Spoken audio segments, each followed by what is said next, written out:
nous aurons donc pour commencer, donc pour continuer cette matinée, donc deux premières en fait conférences. Donc la première conférence, donc c'est celle de Pierre Lecause, donc qui est à ma droite. Donc sur le programme, on a mis philosophe, parce que tu es philosophe. Hein. Et donc Pierre Lecause donc enseigne donc à Marseille, a été membre en fait du Conseil consultatif national d'éthique. Et en lien, de façon très très forte avec l'espace éthique méditerranéen, en fait, qu'il avait contribué à fonder avant que la grande structuration des espaces éthiques en France. Donc il y a au moins 2 personnes en fait dans cette salle en fait qui représentent en fait les espaces éthiques, qui sont des partenaires bien évidemment naturels, enfin pour nous aussi. Hein. Donc j'avais invité pas l'ensemble, mais un grand nombre en fait des représentants des espaces éthiques français. À venir. Bon, ils disent qu'ils soutiennent le projet, bien sûr, mais ils sont pas là. Mais en tout cas c'est très bien que tu sois ici. Et donc, en fait, ce qui était important aussi, c'est que quand tu étais au Conseil consultatif national d'éthique, donc en 2007, il y a l'avis 101 du Conseil consultatif national d'éthique, donc qui est disponible en ligne. Vous pourrez le retrouver assez facilement sur le site du CCNE. Donc il y a eu un avis dont l'intitulé, je l'ai recopié, était le titre, c'était Santé, éthique et argent. Et je trouvais que c'était assez intéressant, finalement de mettre les pieds dans le plat, si j'ose dire. Hein. On n'arrête pas de dire aujourd'hui, la santé n'a pas de prix, mais elle a un coût. Quels sont les enjeux éthiques et politiques associés finalement au fait d'assumer en fait cette affirmation. C'était un peu la commande que je t'avais faite pour cette présentation. Donc je te laisse la parole et je te remercie donc d'être parmi nous. Merci Jean-Philippe pour m'avoir donné l'occasion de participer à la grande première de cette chaire tout à fait originale. Et comme tu l'as fort justement rappelé dans ton introduction, il m'a été donné de contribuer à la rédaction d'un avis qui est au cœur de nos préoccupations du jour, puisque c'est effectivement l'avis 101, éthique, santé et argent, qui répondait à une saisine de la directrice de l'assistance publique des hôpitaux de Paris de l'époque, Madame Van Lenberg, qui souhaitait que nous puissions dégager les grandes lignes, les grandes philosophies, les grandes visions de l'hôpital, en particulier avec un focus sur lequel je reviendrai, sur la tarification à l'activité, qui s'était mise en place 4 années plus tôt, et avant de se généraliser à l'ensemble des secteurs de l'activité de soins. Alors, dans cet avis 101, nous avons, dans un premier temps, commencé à jeter les bases de ces 2 courants d'idées qui structurent la réflexion sur l'éthique en santé, et qu'on appelle pour les uns le déontologisme, certains l'appellent le personnalisme, je vais m'expliquer sur ces mots, et l'utilitarisme, qui est un courant dont le comité d'éthique considère qu'il est en train de prendre de l'ampleur. Et je terminerai cette exposition en vous parlant des recommandations que le comité d'éthique a données, notamment vis-à-vis de la tarification à l'activité. Alors, dans cet avis donc, du Comité national d'éthique, la tonalité est plutôt déontologiste dans un premier temps. Qu'est-ce que cela veut dire ? Déon, en grec, ce qu'il faut faire, ce qui doit être fait, ce terme qui a donné d'ailleurs la déontologie médicale, qui est l'ensemble des obligations liées à la profession médicale. Eh bien, cette déontologie est sous-tendue par une philosophie humaniste qui, justement, va mettre la personne soignée au centre et, en particulier, considérer qu'il y a des obligations qui s'imposent de façon absolue sans qu'une justification par les conséquences ne soit acceptable, légitime. Donc il y a des obligations et même des interdits qui s'imposent à la conscience du médecin et avec lesquels on ne peut pas négocier. Voilà ce que dit le comité d'éthique.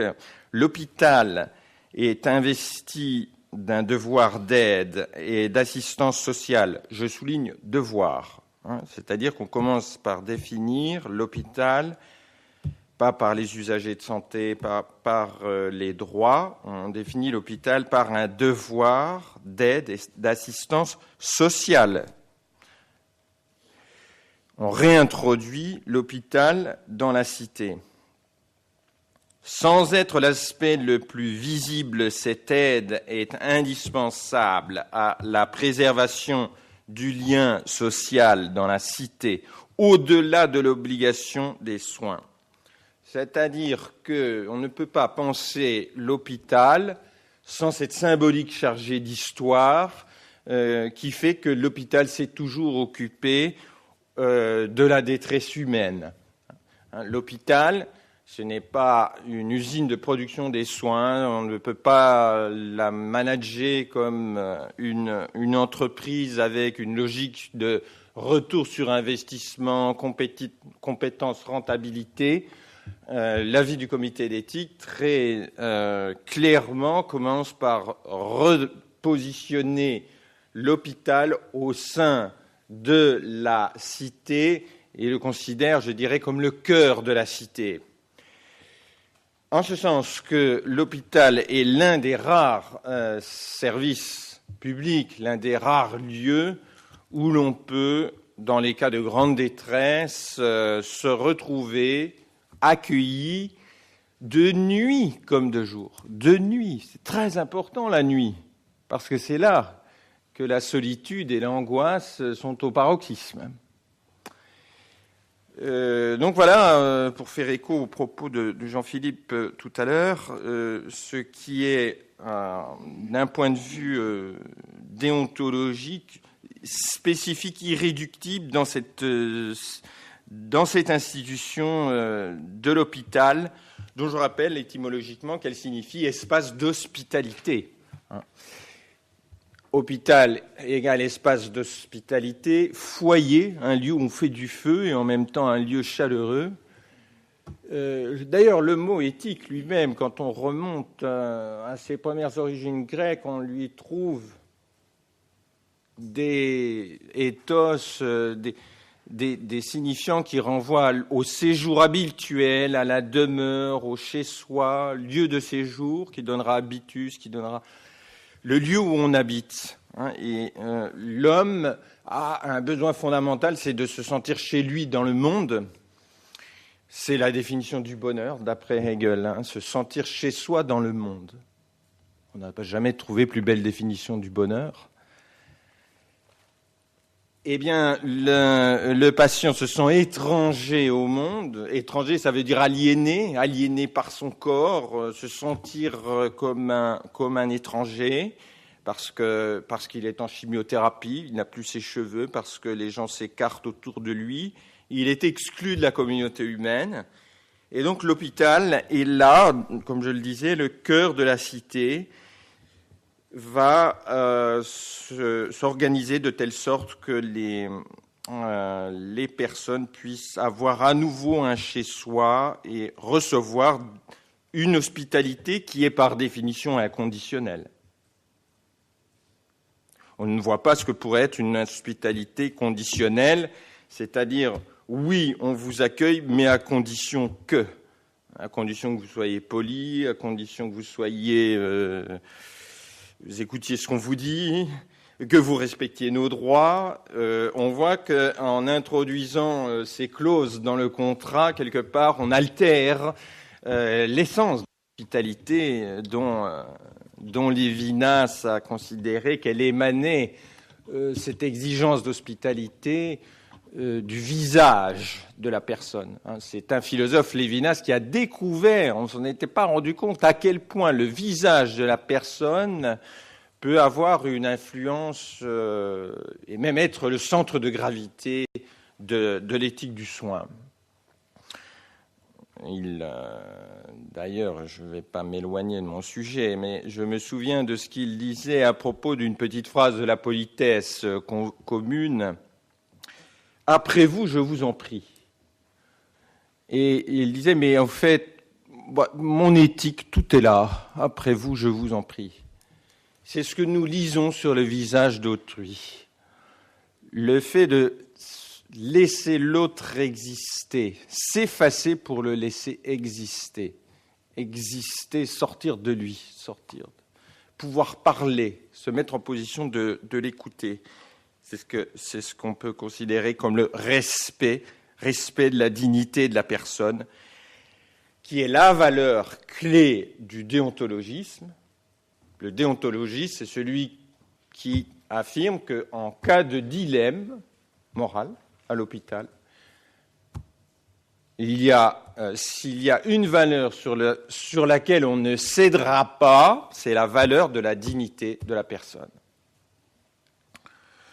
Alors, une dignité, cela est rappelé aussi dans l'avis du comité, c'est une valeur inconditionnelle. À la différence du prix, les objets ont un prix, l'homme a une dignité. C'est-à-dire qu'un prix est attribué à un objet qui, en fonction de son taux de désuétude ou des pertes de fonction, va diminuer, alors qu'un homme qui tombe, un homme qui se casse, eh bien, il ne perd pas sa valeur, à la différence d'un objet. C'est la différence entre un sujet et un objet, entre une dignité et un prix.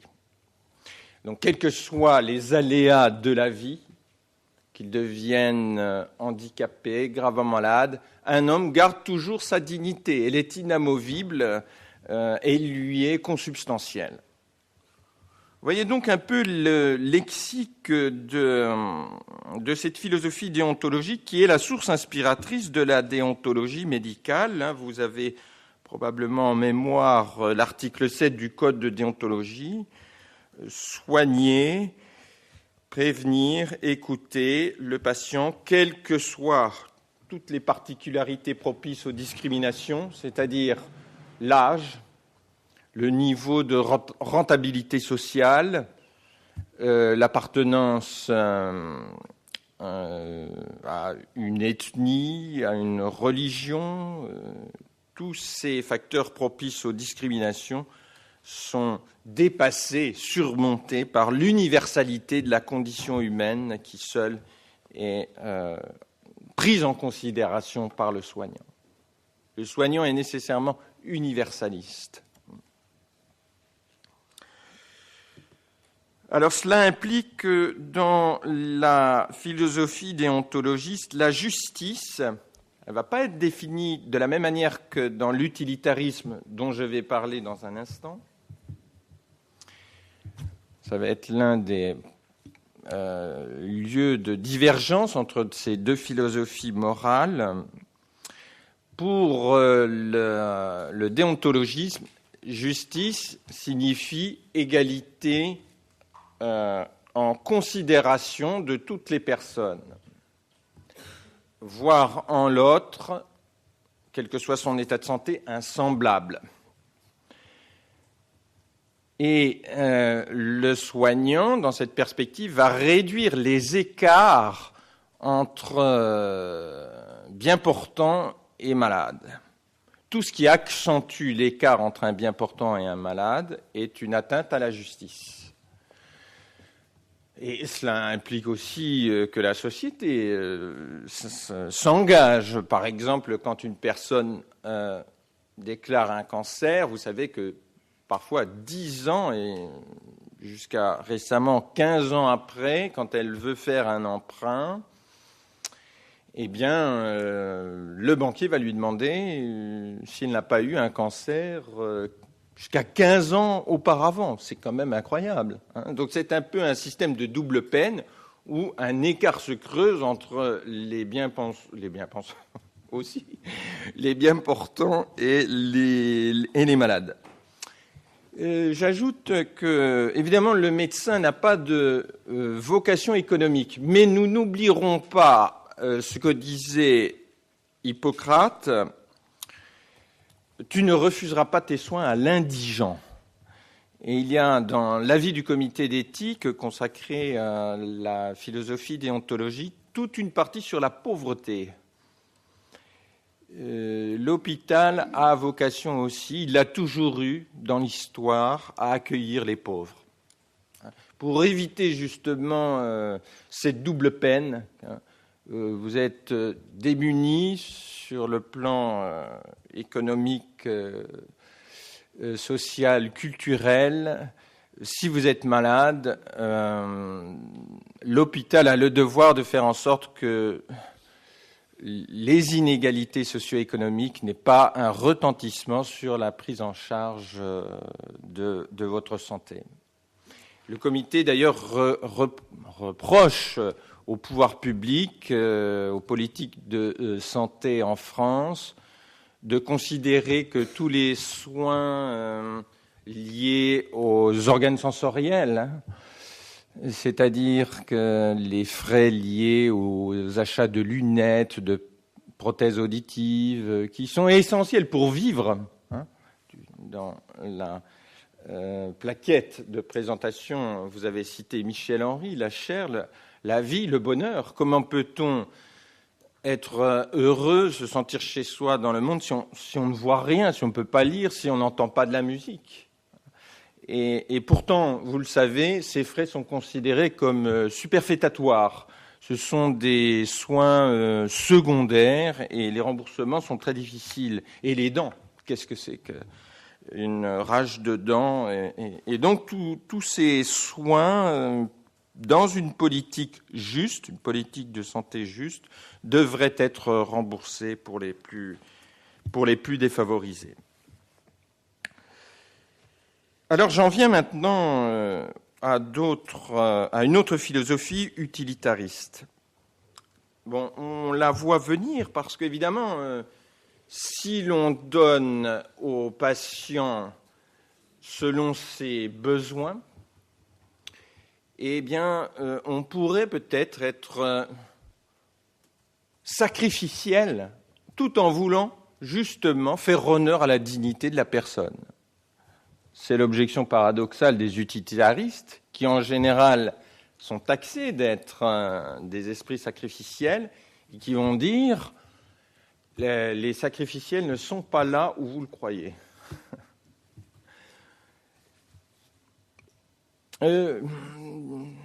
Avec Serge Dupré, qui est ici présent, nous avons déjà eu l'occasion de débattre autour de la transplantation d'organes.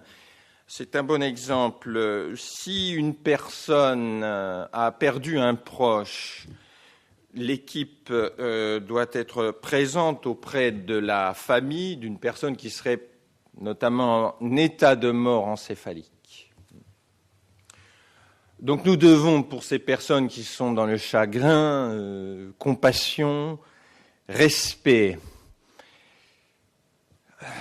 qu'ils puissent faire leur deuil. Oui, mais voilà, il y a des personnes qui pourraient bénéficier des organes de la personne morte. Qu'allons-nous faire? Si nous exprimons notre compassion, notre respect pour leur deuil, le corps des morts doit demeurer en paix, eh bien, on laisse passer la possibilité d'abandonner des malades qui vont mourir parce qu'ils n'auront pas eu 4 organes qu'on aurait pu prélever sur le patient mort, en état de mort encéphalique. Là, vous voyez comment ici l'utilitarisme va dire vous êtes sacrificiel en écoutant uniquement la personne et sans tenir compte des conséquences à plus long terme. Et donc le praticien va avoir un raisonnement nécessairement utilitariste au bout d'un moment, en se disant oui, mais là je suis à l'écoute de ces personnes en souffrance, mais pendant ce temps-là, moi il me faut des organes très rapidement, des organes chauds, parce que plus on attend, plus ils se dégradent. Voilà comment les tiers viennent s'immiscer dans le colloque singulier et ils vont prendre de plus en plus d'importance avec le calcul utilitariste. En effet, si une personne est très âgée, a une qualité de vie, une faible qualité oui, j'ose pas dire médiocre parce que je n'aime pas trop ce terme, mais une qualité de vie amoindrie, avec une faible espérance de vie, vais-je investir des thérapeutiques aléatoires, alors qu'avec cet argent, je pourrais offrir à beaucoup plus de personnes des soins qui auront un impact majeur sur sa qualité de vie et son niveau de santé. Alors ça, c'est une objection forte et le comité d'éthique ne l'ignore pas. L'utilitarisme, au fond, c'est le courant qui va redialectiser le débat entre, d'un côté, bénéfice pour l'individu et de l'autre, bénéfice pour la société. Et donc, je vais, si je suis utilitariste, essayer de maximiser le bien-être du plus grand nombre de personnes possible. Le plus grand bien-être, indexé à la plus grande espérance de vie, pour le plus grand nombre de personnes possible. Ici intervient, je l'avais dit tout à l'heure, une autre conception de la justice. La justice n'est plus seulement définie comme égale considération entre toutes les personnes, c'est la vision égalitariste de la justice, qui n'est pas fausse, qui reste vraie naturellement, mais qui va composer de façon, qui va cohabiter avec une autre conception de la justice, qui est la justice distributive. Je vais répartir rationnellement les ressources rares dont je dispose. Alors les ressources sanitaires, c'est l'argent, bien sûr, mais c'est aussi le temps, c'est aussi l'énergie. Voilà 3 ressources rares dont ont besoin les hommes, mais que je ne vais pas pouvoir distribuer à tous de façon aléatoire. Et avant la tarification à l'activité, il y avait un budget qui était qui était fixé à l'enveloppe globale, ce qui donnait un faible taux de distribution rationnelle, puisque le directeur de l'hôpital, je vais vite, pouvait répartir l'argent en fonction de ses connaissances, en fonction de ce qu'il pensait être le plus important. Et il est tout à fait légitime que le législateur français, en 2004, ait décidé qu'on essaye d'inclure l'objection utilitarisme au déontologisme et de calculer ce qui va réintroduire la dimension de l'équité, de la justice distributive dans les soins. Le plus de soins possible pour le plus grand nombre de personnes possible en intégrant les critères de la qualité de vie et de l'espérance de vie. Par exemple, hier, c'est une anecdote, une pédiatre de la Timone me raconte qu'elle est un peu troublée parce qu'elle suit des enfants gravement atteints de maladies neurologiques, parfois d'origine génétique, des maladies rares. Et ces enfants, me dit-elle, sont dans des protocoles d'essais thérapeutiques où on investit 1 million d'euros par an pour ces enfants, pour lesquels l'espérance de vie sera de toute façon faible, c'est-à-dire on va maintenir ces enfants en vie pour une qualité de vie, on ne sait pas, puisqu'on est dans des essais thérapeutiques, mais elle me disait vraiment son sentiment de grande désorientation. Et c'est important justement qu'on puisse réfléchir ici, mais quelle est la finalité de tout cela? Qu'est-ce que c'est qu'être juste? Et évidemment, est-ce qu'on ne va pas dérembourser des médicaments, fermer des services, si on utilise l'argent sans avoir de curseur pour l'optimiser? Donc, il me reste combien de minutes, Jean-Philippe? 10 minutes, donc c'est parfait pour vous expliquer plus précisément la tarification à l'activité et les critiques que le comité d'éthique lui adresse. Alors, ce qui est valable dans la tarification à l'activité, c'est que on va donner un objectif concret aux soignants. Parce que dire il faut œuvrer en faveur de l'intérêt commun, de la solidarité nationale, de la santé publique, ce sont des abstractions, et le philosophe écossais David Hume avait bien expliqué déjà en son temps que les abstractions n'ont pas de pouvoir de mobilisation pour l'esprit humain. Ce sont des choses trop abstraites. Dire aux gens la République, mais ils ne voient pas ce que c'est, la République. Bon, alors, par contre, dire à un personnel de santé, si tu accomplis tel acte qui sera évalué de telle manière, alors tu vas dégager des bénéfices pour ta structure. Alors là, on a une politique un peu plus incitative et on va, je dirais, réenrichir son répertoire émotionnel. Jusqu'à présent, lui, il avait de la compassion, il avait du respect, parfois de l'indignation en présence des injustices. Il avait de la crainte d'être malfaisant. Mais l'équité, comment l'introduire? Eh bien, l'équité, elle va s'engouffrer dans les espaces de soins, dans les établissements de santé, à travers le scrupule de bien gérer les recettes et les dépenses au sein de son service.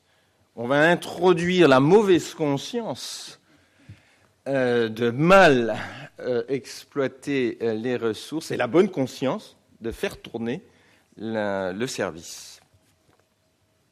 Alors voilà une rationalisation à laquelle les hommes sont plus accessibles que quand on leur parle du bien public, des solidarités nationales. Alors là, ils ressentent dans leur chair les effets. Moi, j'insiste sur ce mot chair, hein, qui est à l'honneur. Mais alors, le comité d'éthique, et ce sera un petit peu le mot de la fin, se demande malgré tout s'il n'y a pas un risque de glissement de l'équité en rentabilité. C'est ça le problème. Et alors, la tarification à l'activité fonctionne bien dans un certain nombre de services, immunologie, cancérologie, cardiologie, quand il y a des actes mécaniques, des traitements, des opérations. On voit que vous avez utilisé tant de temps que... etc. Il y avait tel coût, donc là tout va bien. Mais, dit le comité national d'éthique, la tarification à l'activité n'est pas un outil approprié pour beaucoup d'autres soins. Par exemple, je cite une illustration utilisée par le comité d'éthique, une femme battue qui arrive aux urgences. Notre sensibilité déontologiste nous incline à respecter sa dignité, donc nous n'allons pas nous limiter à un traitement vétérinaire. C'est ce que nous ferions si nous lui donnions une pommade, quelques antalgiques, et on la laisserait repartir. Là, ce serait vraiment un traitement vétérinaire, une atteinte à la dignité de la personne. Donc on va écouter son histoire, on va la réintroduire comme acteur, comme personnage d'une histoire, pour savoir exactement d'où elle vient, comment les choses se sont passées. On va l'entendre aussi comme acteur social, c'est-à-dire elle a une famille, quel est l'impact aussi pour la famille de cette situation de violence conjugale. Et voilà là où je voulais en venir, pourquoi le comité d'éthique a mis en garde contre une tyrannie du tout quantitatif. La tyrannie du tout quantitatif. Parce que on ne va pas pouvoir non plus évaluer le coût pour la société du fait que certains de ses membres sont maltraités, battus, subissent des violences conjugales. On ne peut pas. C'est quelque chose qui se perd. Quel est l'impact réel? Comment l'évaluer sur les enfants? Comment savoir si elle va aller au travail ou pas? Elle aura ses moments d'absence, mais même d'absence psychique. Et le comité d'éthique met en garde contre le fait que ce qui n'est pas quantifiable, comme ça, par exemple, cette femme battue, les effets sociaux, les effets sur la société, ça ne se voit pas. Ça ne rentre pas, on ne peut pas le quantifier. Et tout ce qui n'est pas quantifiable ne rentre pas dans des équations. Et donc il y a un danger à ce que seul ce qui est réel, c'est ce qui est mesurable. Et du coup, on va faire des soins à courte vue et on va balkaniser la santé en disant voilà ce que coûte à la société l'hôpital, alors qu'il faudrait mettre en balance ce que l'hôpital, en écoutant les gens, en prenant du temps pour leur expliquer un soin, l'éducation thérapeutique, si on prenait tout ce temps-là, certes, ce n'est pas traçable, mais il y a un bien collectif et il est injuste que ce bien ne puisse pas être pris en compte aussi dans la balance utilitariste entre coûts et bénéfices. Donc en conclusion, même en se situant d'un point de vue des conséquences, sur le terrain même de l'utilitarisme, essayer d'être productif et performant, au fond, pourrait aller à l'encontre de ce que l'on vise en essayant de gagner du temps, en essayant de gagner de l'énergie, en essayant de gagner de l'argent. À l'arrivée, on en perd, en réalité, à partir du moment où on voit les choses à plus longue échelle. Je crois que je vais m'arrêter là. Donc, en conclusion, je dirais que la philosophie de l'hôpital, son repère fondamental, sa pierre angulaire, c'est le déontologisme, c'est-à-dire une personne digne de respect vis-à-vis de laquelle nous avons un devoir d'hospitalité inconditionnel. Donc, le point de départ, il est déontologiste. Le problème étant que ce bénéfice individuel doit être mis en balance avec les attentes légitimes de la société et qu'on ne va pas sacrifier certains patients au motif de respecter l'absolue dignité de certains, que ce calcul utilitariste, il a trouvé dans la tarification à l'activité une matérialisation qui est valable pour un certain nombre de secteurs d'activité, mais le Comité national d'éthique recommande de pluraliser les outils d'évaluation et de tenir compte aussi des bénéfices apportés à la collectivité par le rétablissement de la santé des patients. Merci de votre attention.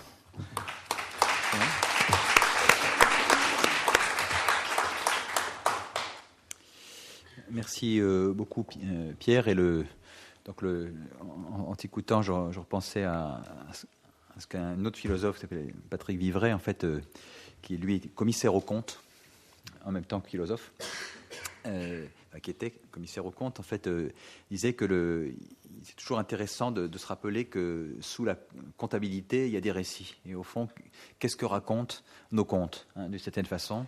Et c'est-à-dire en fait effectivement de remettre à chaque fois derrière nos soucis en fait de l'évaluation, les mises en valeur en fait des pratiques de soins qui y sont engagées. On a quelques, en tout cas merci de cet exposé qui dit aussi que dans le plus, apparemment le plus éloigné du philosophé, dans sa pureté conceptuelle, on le retrouve en fait dans les logiques organisationnelles. Bref, la philosophie, elle est à l'hôpital aussi dans les discours comptables, en fait, dans cette tension que tu montres entre déontologisme et utilitarisme. Donc on a un petit peu de temps pour des questions et réactions, échanges, disputes. Oui, Roch. D'abord, je voulais vraiment vous remercier de cette... parce que c'est toujours difficile d'être le premier.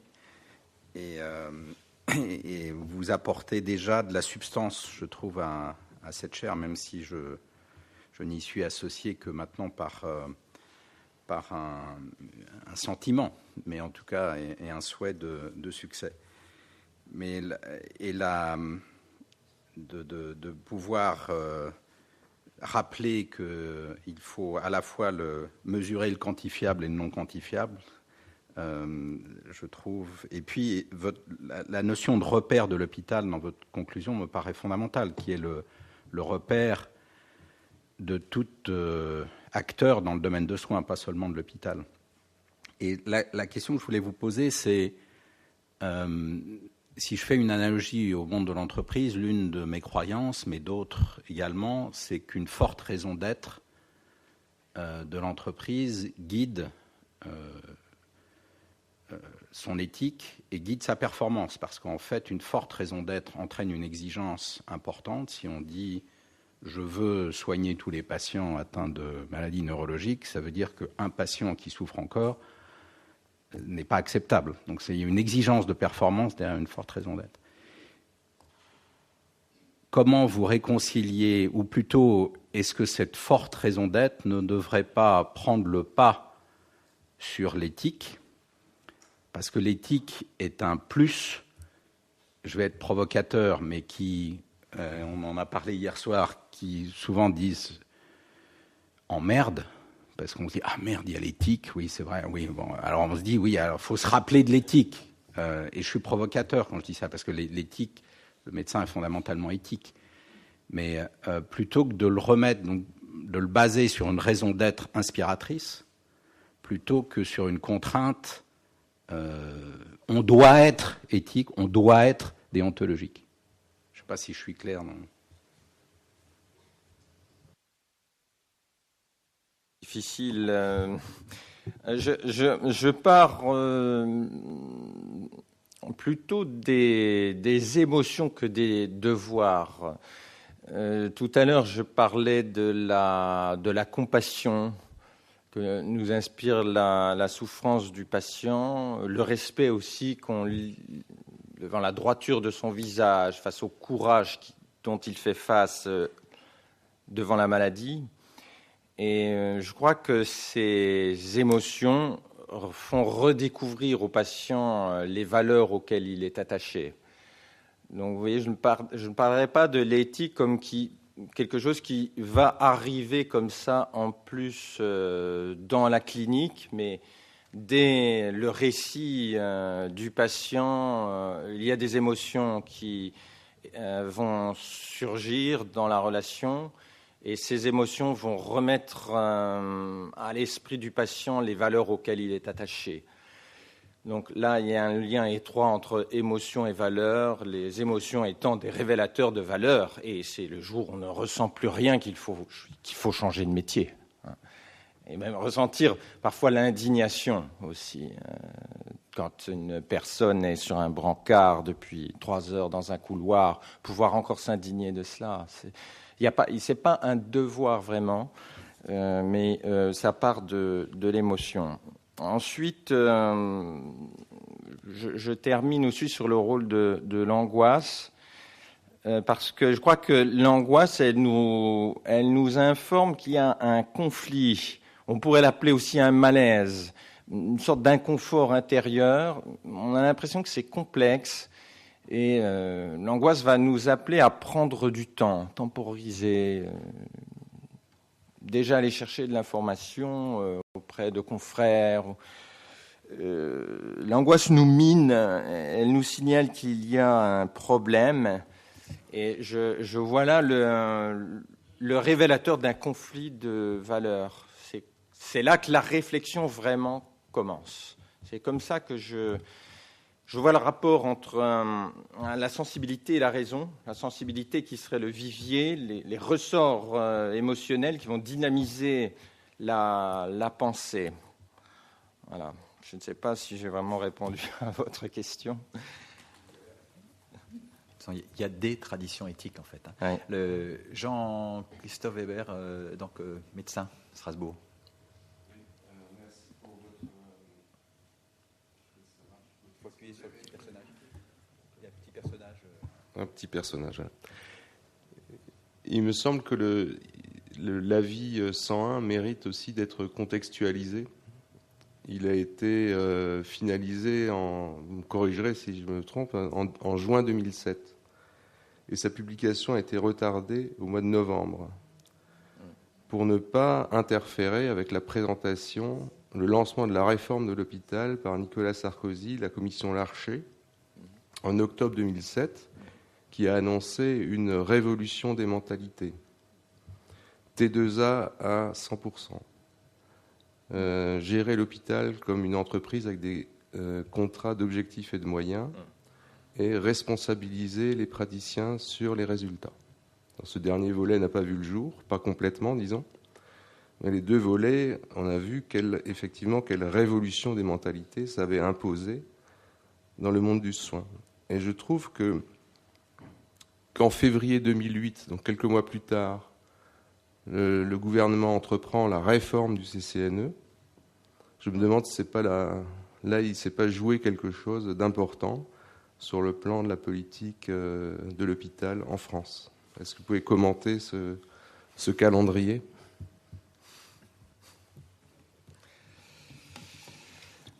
Oui, l'institution, c'est vrai, a toujours un lien avec les autorités ministérielles et il y a un respect des institutions vis-à-vis desquelles le comité d'éthique ne déroge pas.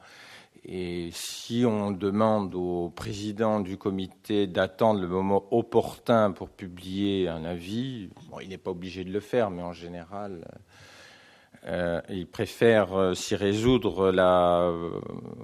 Il y avait eu avec De Villepin un couac, et je crois que le président Sicard a préféré ne pas réitérer un incident diplomatique. Ensuite, en ce qui concerne les nominations au comité d'éthique, c'est sûr que Didier Sicard, il représentait une forme de gauche généreuse, hostile à la politique de Sarkozy. On a rendu des avis dans cette époque, dans les années 2000, on était assez critique vis-à-vis de politiques de dépistage précoce, des troubles du comportement, dépistage génétique pour des migrants. Le comité d'éthique faisait assez peur et dérangeait. Et je pense que la fin du mandat de Didier Sicard a pu être effectivement précipitée du fait du changement de gouvernement. Je voudrais ajouter une petite nuance. C'est que de toute façon, à chaque fois qu'il y a un nouveau président de la République, bien souvent, en tout cas, il y a un changement de président du comité d'éthique et de tous les postes stratégiquement importants pour le pouvoir. Mais là, on est du côté du prince de Machiavel. Merci Pierre. Catherine de Quevert, philosophe. Merci. Moi, je voulais souligner quelque chose. J'ai été frappée par le fait que vous rappeliez au début qu'une des missions de l'hôpital, c'était finalement de prendre soin et de ramener le soin dans la cité. Et en fait, j'ai le sentiment que c'est un aspect du soin qui manque beaucoup justement aujourd'hui. Et je voulais rappeler une expérience. C'est un cas qui a été présenté au comité d'éthique des hospices civils ici à Lyon. Et c'était une personne qui avait fait plusieurs tentatives de suicide. Et suite à ces tentatives de suicide, elle avait un problème qui nécessitait une sonde et elle avait développé divers troubles psychiatriques qui la rendaient vraiment insupportable et qui faisaient qu'elle était rejetée de service en service pour 2 raisons. Parce qu'elle était insupportable et aussi parce qu'à chaque fois qu'elle était dans un service hospitalier, soit pour raisons psychiatriques, soit pour sa sonde gastro-intestinale, elle allait beaucoup mieux. Et donc, du coup, par logique hospitalière, notamment psychiatrique, d'hospitalisation maintenant qui sont assez courtes, elle était ramenée chez elle. Et quand elle était ramenée chez elle, au fur et à mesure du temps, elle était de moins en moins socialisée, c'est-à-dire qu'elle a fini par perdre ses amis, elle a fini par perdre son travail, elle a fini par divorcer, elle a fini par perdre la garde de ses enfants, elle a fini par complètement se désocialiser de cette manière-là. Et en fait, elle a été ramenée plusieurs fois en réanimation et réanimée parce qu'on l'a retrouvée dans la rue, elle avait des accidents et donc du coup, elle avait vraiment... des très très graves difficultés. Et ce cas a été présenté au comité d'éthique parce qu'on ne savait plus quel service pouvait la prendre en charge et qu'on cherchait justement quel service hospitalier, quelle institution de santé, où la mettre, puisque dans une institution, elle vivait mieux, elle vivait bien, elle n'arrachait pas sa sonde, elle allait mieux psychiquement, et dès qu'elle sortait de ces institutions, elle allait très mal. Et on savait que son dernier retour à la maison signerait le fait qu'on allait encore la retrouver dans la rue, qu'elle serait ramenée par le SAMU, et qu'une fois de plus, soit on la réanimerait, soit on ne la réanimerait pas. Et on a appris le travail du comité a été de chercher un lieu de soins pour cette personne. Et finalement, on n'a pas trouvé.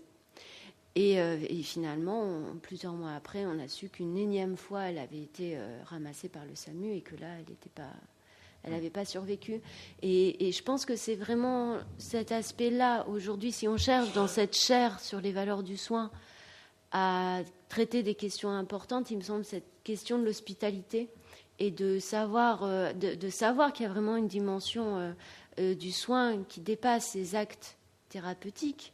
Des lieux de soins qu'on ne trouve plus dans la société, qui parfois pouvaient être les hospices civils au sens des sœurs de la charité qui prenaient soin des pauvres, des déshérités, des insupportables. On n'a plus sans doute ce lieu-là aujourd'hui. Et peut-être qu'il serait à réinventer ou à réfléchir en tout cas. Voilà, donc je voulais vraiment vous remercier d'avoir soulevé. Merci de cette remarque complémentaire. Oui, quelques commentaires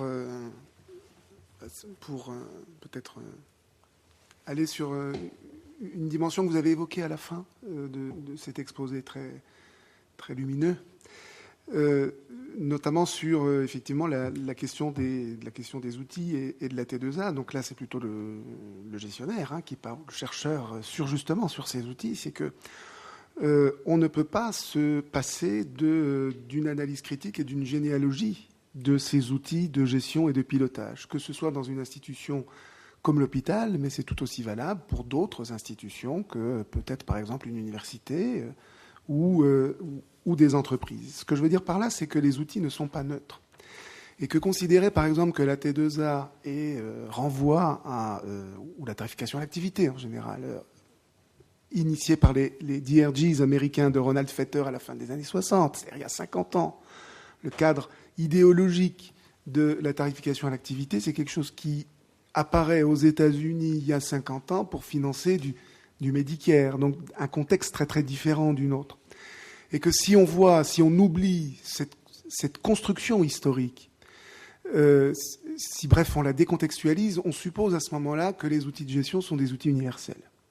Et pour moi, un des grands dangers, c'est justement cette apparence de la rationalité universelle de l'outil, qui peut nous faire croire que par ce fameux réel mesurable que vous évoquiez tout à l'heure, moi je dirais qui puisse nous faire croire qu'on peut le mesurer partout et de la même manière, et qui conduit finalement à des possibilités de comparer de manière universelle. Alors on le voit, nous, par rapport à la perspective de la chaire, à la fois en quoi c'est tout à fait intéressant, puisque nous sommes ouverts à d'autres approches et qu'on veut justement aller prendre le risque de la comparaison, mais en même temps, avec toute la prudence qui s'impose, liée à la contextualisation de ces modes d'organisation très spécifiques. Le film que l'on avait de la Cleveland Clinic tout à l'heure était assez emblématique. On pourra y revenir aussi aujourd'hui.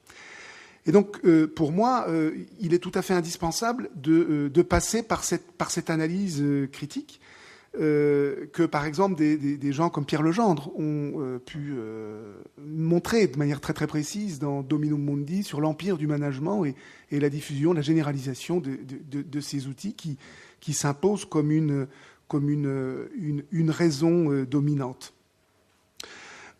Si on regarde aussi d'un autre côté la manière avec laquelle les coûts évoluent à l'hôpital, on se rend compte que la part de l'hôtellerie, donc qui renvoie à l'hospitalisation, à la part hôtelière, a diminué de façon proportionnée avec laquelle les dépenses médico-pharmaceutiques, c'est-à-dire beaucoup plus techniques et médicamenteuses, ont augmenté symétriquement.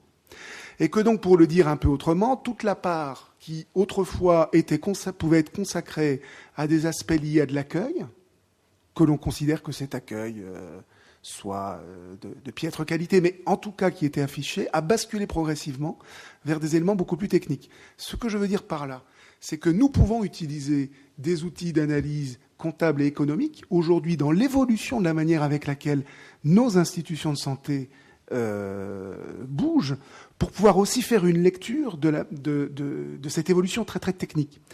Ce qui veut dire que dans le cadre de la chaire, nous souhaitons justement non seulement développer ces analyses critiques généalogiques des outils qui sont en place, mais à plus long terme, il y a aussi cette ambition d'essayer de forger de manière artisanale des outils de mesure alternatifs. Ça me semblait, je voulais rebondir sur ce propos parce qu'on est bien entendu au cœur du projet que nous initions et que vous avez présenté. Dernier point quand même, c'est qu'on a beaucoup parlé de l'hôpital, mais il y a le système de soins. Et ce qui est intéressant, c'est finalement pourquoi sommes-nous nous-mêmes très hospitalo-centrés dans nos propos, peut-être plus que patient-centrés. C'est peut-être parce que l'hôpital, c'est 43% des dépenses du système de santé aujourd'hui. Et que donc, à partir du moment où des dépenses ou de la production de richesse, ça dépend comment on le regarde, mais à partir du moment où l'hôpital, l'institution hospitalière, et j'allais dire, je vais employer un vocabulaire gestionnaire, est le plus gros opérateur dans le domaine, il est somme toute finalement très logique que ce soit ces outils à lui qui soient les plus lisibles et par des effets pervers, transfèrent sur d'autres secteurs, donc d'autres maladies, par exemple les maladies chroniques pour lesquelles on sait très bien que c'est pas adapté, mais avec un déport qui lui-même pose problème et qui fait qu'aujourd'hui, effectivement, on ne sait pas rendre compte très précisément de la manière avec laquelle des bénéfices ou des sommes ou des personnes qui vont travailler dans le système hospitalier peuvent, j'allais dire, être contre-productifs, et j'emploie volontairement ce vocabulaire, pour l'ensemble du système de soins. Et je crois que c'est aussi un vrai problème, ce qui signifie que c'est bien une question qui est d'abord politique. Et de ce fait, je finis juste là-dessus, si on veut, comme le recommande le comité d'éthique, pluraliser les outils d'évaluation, parce que c'est bien effectivement une des seules issues possibles, c'était votre conclusion, si on veut avoir une pluralité des outils d'évaluation, il faut forcément un espace de délibération pour pouvoir justement les confronter. Où voyez-vous ces espaces ou cet espace aujourd'hui ?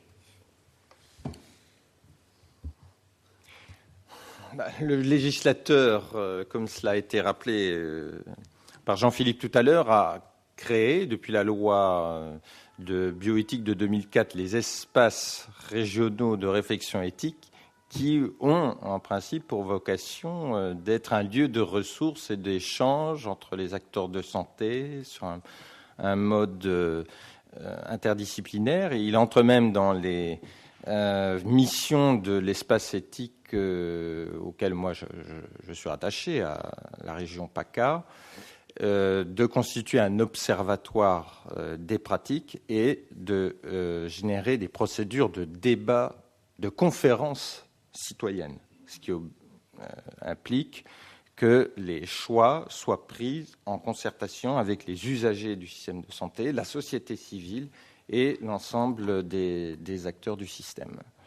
Voilà l'idée, sachant que les espaces éthiques sont financés aussi sur ce qu'on appelle, on n'en a pas parlé, mais on ne peut pas tout dire, les MIGAC, que vous connaissez forcément, qui sont donc, pour ceux qui ne sont pas là, c'est une enveloppe qui permet de financer tout ce qui n'est pas de l'ordre de l'activité instrumentale.